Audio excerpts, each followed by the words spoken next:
ના ન પડાય. સૂર્યપ્રકાશ વ્યાપક છે. કાગળ લઈને ઉભારો, આગ લાગે? અરે લગાડી દ્યો ને, લ્યો એવા હોય તો. નહીં લાગે. શું કરવું પડશે? માધ્યમ પીલોડી કાચ. ઈ વ્યાપકની કિરણ પીલોડી કાચ ઉપર કેન્દ્રિત થાય છે. અને પછી કાગળ હેઠે રાખો, પણ ટીલી ફગફગતી ના થાય. ટીલી ફગફગે તોય આગ લાગે નહીં. માધ્યમ સદગુરુ છે, વ્યાપક પરમાત્મા છે કે જેનો શેઢો અને સીમાડો નથી, અણુ અણુમાં વ્યાપ્ત છે. પણ મને આત્મા આવશે. ડાયરેક્ટ સૂર્યને નહીં જોઈ શકો, કોઈની તાકાત નથી સૂર્યને જોવાની. તો એના માટે ચંદ્રનું માધ્યમ લેવું પડ્યું. ચંદ્ર પાસે પ્રકાશ એનો નથી, સૂર્યનો છે. ચંદ્ર એટલે ગુરુ, સદગુરુ એસા કીજીએ. એસે ચાંદ જેવો, એટલે ચાંદની ઉપમા આપી છે. એમ સદગુરુને પણ આપણે ચંદ્રમાની ઉપમા આપી છે કે તું પેલા અહીં જો, મારી સામે ડાયરેક્ટ નહીં જોઈએ. આંખો બંધ થઈ જશે, તારી આંખો જ બંધ થઈ જશે. માધ્યમ સદગુરુ છે. તો આ વિશ્વની અંદર સદગુરુથી મોટો કોઈ દેવ નથી. આવું નક્કીપણું થાય ઈ ગુરુમુખી ભલામણ. બાકી આપણે અત્યારે બોલવી છે, વાતું કરવી. ગુલાબને સવારે મૂકો એટલે શેની ખુશ્બુ આવે? બપોરે, રાતે, બીજા દી. હવે આ કલાકે ઘાણ બદલે એનું શું કરવું? ગુલાબની હોય ને બપોરે ડુંગળી ને પછી હળાની ને એક રંગ કે સાંભળતા લાગે, ચિનગારી લાગી જાય. હવે બીજું કાંઈ ગમતું? મીરાને ચિનગારી લાગી જાય, પગ ઘૂંઘરું માં મીરા નાચે છે. બસ આવી એક ચિનગારી છે. મારા સદગુરુનો મહિમા કેમ આગળ વધે? મારો નહીં,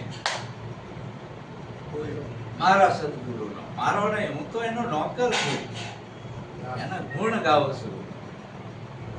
મારો મહિમા કરવા જાઉં તો હેઠો પડી જાઉં. આમાં થયું છે એવું, એક હતો ગધેડો, અને ગામમાં ગણેશ ઉત્સવ આયા. બહુ સમજવા જેવી છે. એટલે જઈ હારું ઘોડું મળે નહીં, એક ગધેડું હતું. કુંભારને કીધું કે તમારું ગધાડું આપશો, અમારે ગણપતિની શોભાયાત્રા કાઢવી છે ગધાડા ઉપર.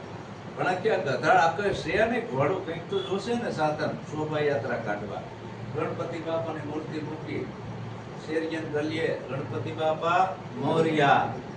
આવરે શેરિયન ગલીએ બધી બેનો બહાર આવે, કંકુ ચોખા ચાંદલો કરે, ફુલાર પહેરાવે, ભેટ પૂજા મૂકે. ગધેડો ફૂલાણો.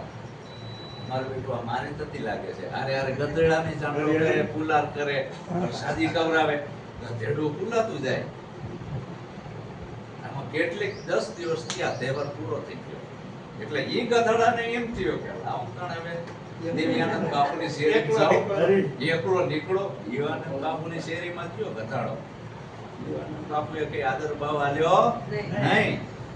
તો ઈ કે દિવ્યાનંદ બાપુને ખબર નહીં હોય હું આવ્યો છું, નહીં તું થોડો મૂક્યો ગધાડો. તો હવે ગધાડાનું કણ કેવું હોય તો ખબર છે? દિવ્યાનંદ બાપુએ લીધો ધોકો. લે ધનાધન, લે ધનાધન. તારી કિંમત નથી, તારી માથે જે ગણપતિ બેઠો હતો ને એની કિંમત હતી. એટલે તો પૂજનીય છો. આપણે બધા પૂજનીય હોય તો આપણે સદગુરુથી છે. વાલા સદગુરુથી આપણે એક ડગલું ઉપર જવાય, અને જે ગુરુનો ગુરુ થવા જોઈએ પડી ગયો. આદિ અનાદિ અમયમાં ચાલતો આવે છે. જેને જે સદગુરુ મળ્યા હોય, પણ તન મન ધનથી સેવી બીજો કોઈ ભગવાન નથી.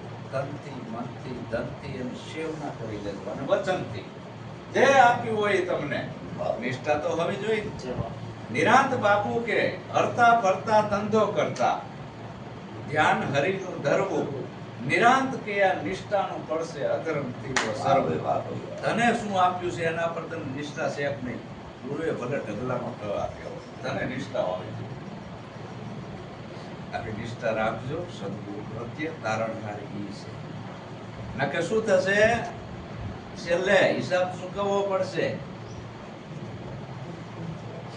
મરણ વેળાનો બાવા મહિમા છે મોટો, અવસર વેળાએ આદા બેઠો સદગુરુજી મોરા ચરણો મને. આવન જાવ જીવનની પલમાં ગળ્યું છે વાકી. સમરણની શોધે અમને દેજો સદગુરુજી મોરા ચરણોમાં. જાણે કેટલો દાસન આવશે. આવો જ્યારે આપણામાં પ્રગટ થાય ને એટલે તમારા ગુરુ મહારાજ આવી ગયા કેટલો સમજી લેવાનું સાહેબ, એક બીજા લઈએ,